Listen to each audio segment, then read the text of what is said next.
Hello everyone, उम्मीद करता हूँ आप सभी लोग स्वस्थ हैं।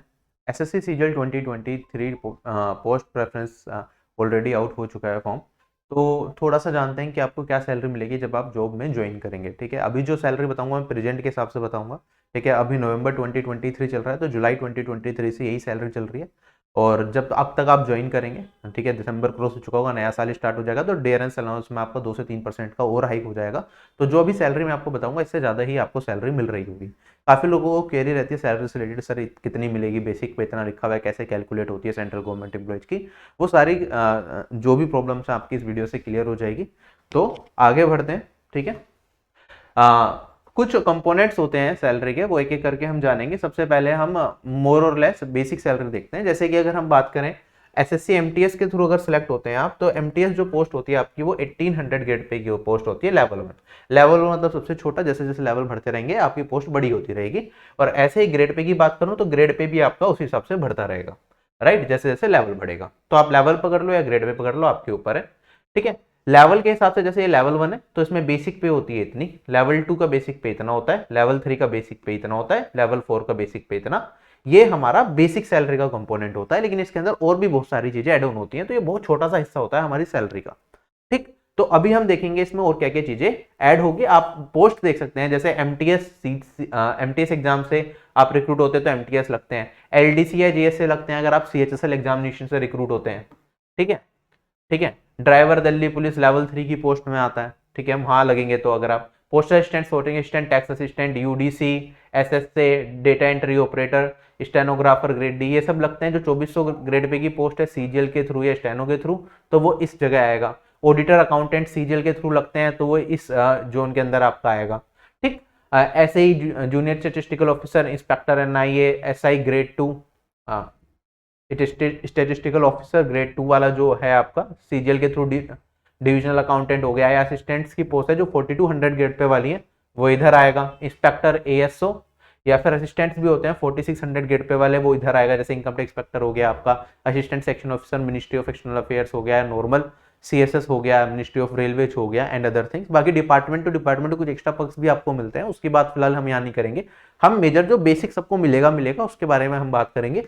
ठीक है, और हर डिपार्टमेंट का थोड़ा थोड़ा अलग वर्क होता है, किसी में स्पेशल सिक्योरिटी अलाउंस होता है, किसी में यूनिफॉर्म अलाउंस होता है, किसी में और भी चीजें ऐड होती रहती हैं। तो मिनिमम आपको इतना मिलेगा, इससे ज्यादा और भी चीजें आपको जॉब के हिसाब से मिलती है। ठीक है, जैसे असिस्टेंट ऑडिट ऑफिसर हो गया, असिस्टेंट अकाउंट्स ऑफिसर हो गया, वो सीजीएल के थ्रू लगती है।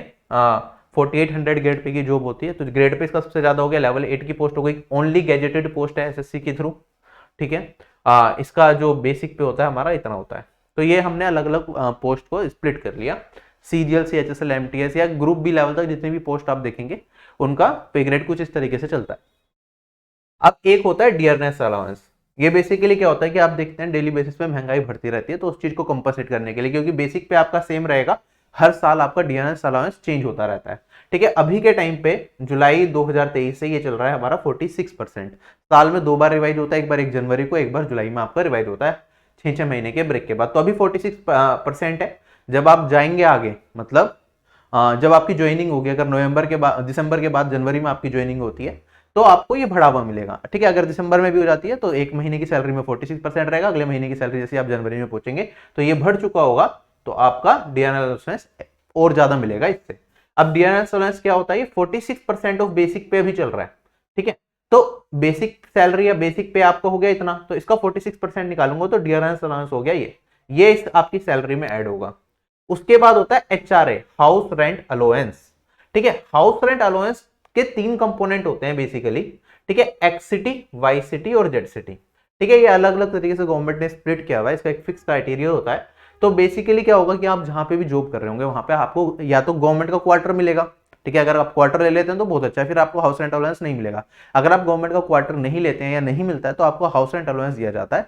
तो वो क्या होता है, अगर एक्स सिटी की बात करूं मैं, एक्स सिटी में ये होता है 27% ऑफ बेसिक पे अभी के टाइम पे जो चल रहा है। जब डीआरएस अलाउंस आपका 50% क्रॉस कर जाएगा, हो सकता है अगले साल तक ये क्रॉस कर ही जाएगा इस टाइम तक, तो ये आपका बेसिक पे एक्स सिटी में ये 30% हो जाएगा, किसका, बेसिक पे का। तो सैलरी में आपका ज्यादा इंक्रीज देखने को मिलेगा। तो अगर मैं बात करता हूं ये एचआरए क्या है, एक बार देख लेते हैं। ठीक है, अभी के हिसाब से इसका क्या क्राइटेरिया है एचआरए का वो समझते हैं। ठीक है, तो अगर आप गवर्नमेंट सर्वेंट हो तो गवर्नमेंट आपको हाउस रेंट अलाउंस अलग से देता ही है, और एचआरए वाला जो कंपोनेंट होता है वो आपके इनकम टैक्स में इंक्लूड नहीं होता है। बाकी यहाँ पे सिटीज को स्प्लिट किया हुआ है टीयर 1, टीयर 2, टीयर 3 सिटीज के लिए, या फिर यहाँ पे अगर हम देखें एक्स सिटी, वाई सिटी और जेड सिटी जनरली ये कंसिडर किया जाता है। एक्स सिटी में आपकी जो मेजर सिटीज होगी जहाँ पे रहना बहुत महंगा होगा, ठीक है, उसके हिसाब से अगर हम देखें तो अहमदाबाद हो गया, बेंगलुरु हो गया, चेन्नई हो गया, दिल्ली, हैदराबाद, कोलकाता, मुंबई एंड पुणे, ये एक्स सिटी के अंदर आती है। यहाँ पे आपका जो एचआरए है वो 27% है किसका, बेसिक पे का। अगर मैं आगे बढ़ता हूं वाई सिटी में, तो जो ठीक ठाक सिटीज है सारी की सारी वो यहाँ पे आ जाएंगी। इसके अंदर जो एचआरए होगा वो आपका बेसिक पे का 18% होगा। और अगर मैं जेड सिटी में आ जाता हूँ, इसके अलावा जो जगह बच गई या गांव हो गए या कस्बे में आपकी पोस्टिंग हुई, तो उस टाइम पे जो एचआरए होता है वो आपका फिलहाल 9% है बेसिक पे का, क्योंकि वहां पे बाकी काफी सस्ते में आपको घर मिल सकता है। ठीक, तो हम बात कर रहे थे यहाँ पे एचआरए की। तो एचआरए हमारा कुछ इस तरीके से डिफाइंड होता है। मिनिमम एचआरए भी फिक्स रखा गया है। जैसे अगर मैं बात करता हूं कोई एमटीएस लगता है, ठीक है, मल्टीटास्किंग स्टाफ की पोस्ट पे ज्वाइन करता है, तो अब उसके लिए अगर रहना तो उसे भी घर में ही है। अगर वो बहुत ही ज्यादा मान लो जेड सिटी में पोस्टिंग आ गई, तो अगर मैं उसका एचआरए निकालूंगा 9% ऑफ बेसिक पे, बहुत छोटी सी वैल्यू बन जाती है, बहुत कम, इतने में रहना नहीं पॉसिबल हो सकता। तो गवर्नमेंट ने फिक्स किया हुआ है कि जो मिनिमम एचआरए होगा या तो वो इतना रखेंगे या फिर इससे ज्यादा होंगे। जेड सिटी में मिनिमम एचआरए 1800 तो मिलेगा, या फिर इससे ज्यादा बन रहा है तो इससे ज्यादा। वाई सिटी में 3600 और एक्स सिटी के अंदर आपका 5400, ये मिनिमम लिमिट रखी गई है। तो अगर हम बात करते हैं तो इसी तरीके से अगर मैं एचआरए निकालता हूं तो एक्स सिटी के अंदर, तो आप देखेंगे एमटीएस और एलडीसी पोस्ट के लिए जो मिनिमम एचआरए का पार्ट है वो कंप्लीट नहीं हो पाता, इसलिए 5400 इसमें मिलता है। ठीक है, जैसे ही हम लेवल 3 पे पहुंचते हैं, ठीक है, बेसिक पे हमारा आ गया यहाँ पे 21700। अगर इसका 27% निकालूंगा तो मेरा एचआरए बनेगा इतना, ठीक है, लेवल 4 में इतना बनेगा। तो इस तरीके से ये हाउस रेंट अलाउंस आपको मिलता है। ठीक है, तो अगर आप जैसे इंस्पेक्टर लगते हो दिल्ली जैसे शहर में, तो वहां पे आपको जो हाउस रेंट अलाउंस मिलेगा वो मिलेगा 12,123 रुपए का। वरना आप क्वार्टर ले रहे हो तो क्वार्टर मिल गया तो सबसे अच्छा है, क्वार्टर में रह सकते हो आप। ठीक है, क्वार्टर्स भी अलग अलग होते हैं डिपेंडिंग अपॉन योर पोस्ट, कि आपकी पोस्ट के हिसाब से आपको किस तरह का क्वार्टर मिल सकता है। अगर मैं बात करता हूं फिर होता है ट्रांसपोर्ट अलाउंस। ठीक है, ट्रांसपोर्ट अलाउंस बेसिकली क्या होता है आपका, जो आपका ग्रेड पे होता है। एक सेकंड में थोड़ा सा आपको पीछे करके एक बार डिटेल में ही समझा देता हूं। ट्रांसपोर्ट अलाउंस, जैसे कि अगर मैं बात करता हूं लेवल 1 और लेवल 2 की अगर पोस्ट है आपकी, तो एक्स सिटी में ट्रांसपोर्ट अलाउंस आपका क्या होता है 3500 प्लस डियरेंस अलाउंस। मतलब डियरेंस अलाउंस मान लो 46% चल रहा है, तो 46% ऑफ 1350 अगर हम कर देंगे तो इन दोनों को ऐड करूंगा तो मेरे पास ये वाली वैल्यू आ जाएगी। ये हो जाएगा हमारा लेवल 1 और लेवल 2 की पोस्ट के लिए ट्रांसपोर्ट अलाउंस। ठीक है, एक्स सिटी के अंदर। वाई सिटी में करेंगे तो ट्रांसपोर्ट अलाउंस कैसे निकलेगा, 900 प्लस 46% ऑफ 900, तो हम निकालेंगे तो आपका वाई और जेड सिटी का ट्रांसपोर्ट अलाउंस निकल के आएगा। लेवल 3 से लेवल 8 की पोस्ट के लिए होगा 3600 है। जैसे अभी डियरेंस अलाउंस 46% है, तो डायरेक्टली मैं क्या कर सकता हूं, इस वाले में 36 में से क्या मल्टीप्लाई कर सकता हूं 3600 में, इसका 146% मतलब 1.46, तो आपका ट्रांसपोर्ट अलाउंस आ जाएगा। ऐसे ही यहाँ पे 1800 में हमें ये चीज मल्टीप्लाई करनी पड़ेगी। इससे अपर लेवल की पोस्ट पे इस तरह से कैलकुलेट किया जाता है। आगे बढ़ते हैं, ये हमारा ट्रांसपोर्ट अलाउंस वाला पार्ट हो गया। तो हमने फिर यहाँ पे एचआरए लगा लिया, फिर ट्रांसपोर्ट अलाउंस यहाँ पे ऐड कर लिया। इसके बाद क्या होता है कि जैसे गवर्नमेंट का भी कंट्रीब्यूशन होता है, एक तो सैलरी हो गई आपकी सारी की सारी, अब नेशनल पेंशन स्कीम में आपके अकाउंट से भी कुछ पैसे कटेंगे और कुछ गवर्नमेंट भी उसे पे करेगी। तो गवर्नमेंट का कंट्रीब्यूशन होता है 14% of your dearness allowance and basic पे। तो अगर मैं आपका डियरेंस अलाउंस और बेसिक पे इन दोनों कंपोनेंट को ऐड कर दूं और उसका 14% निकालूं तो वो इतना वैल्यू बनेगा। तो गवर्नमेंट आपके एनपीएस अकाउंट में अपनी तरफ से इतना पैसा डालेगी, तो वो एट द एंड मिलना तो आपको ही है ना, तो आपकी ग्रोथ सैलरी में वो भी इंक्लूड होगा।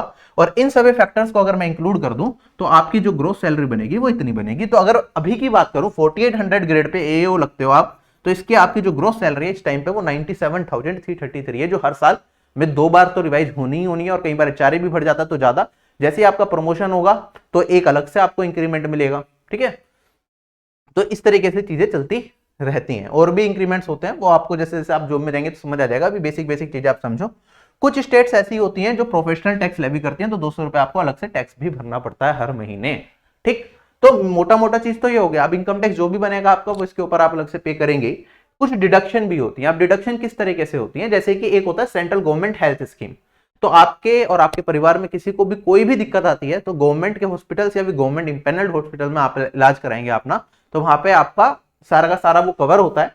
इसके लिए आपका हर महीने आपकी सैलरी में से पे लेवल के हिसाब से कुछ अमाउंट डिडक्ट किया जाता है, जो कि बहुत मिनिमल सा अकाउंट होता है। ठीक है, एक होता है central government employees general insurance scheme, group insurance scheme sorry.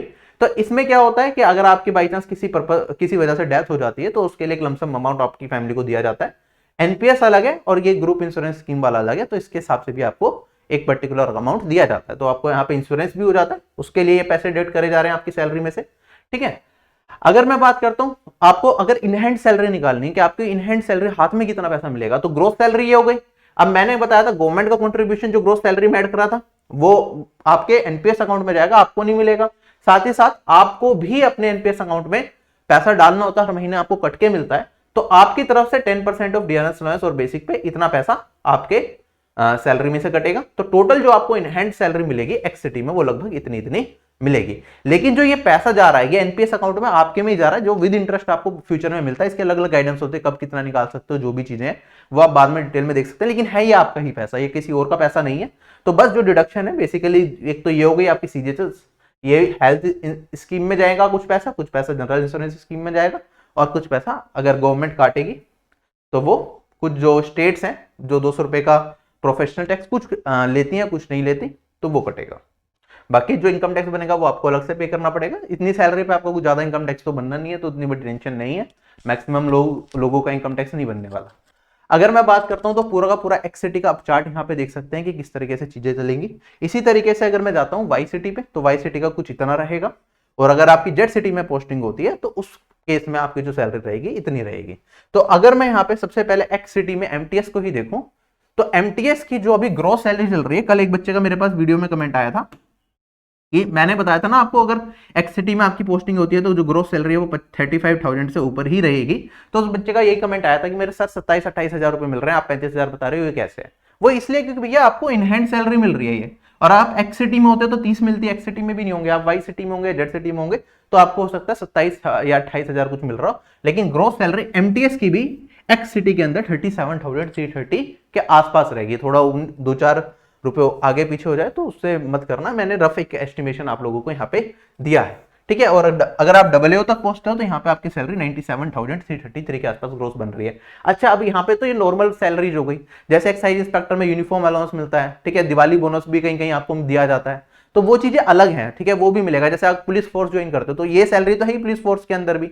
उसके अलावा राशन अलाउंस अलग से मिलता है, शायद 3600 या कितने का, और उसके अलावा आपको यूनिफॉर्म अलाउंस भी वहां पे मिलता है। एक मिलता है स्पेशल सिक्योरिटी अलाउंस एसएसए, जो जनरली होता है 20% ऑफ बेसिक पे।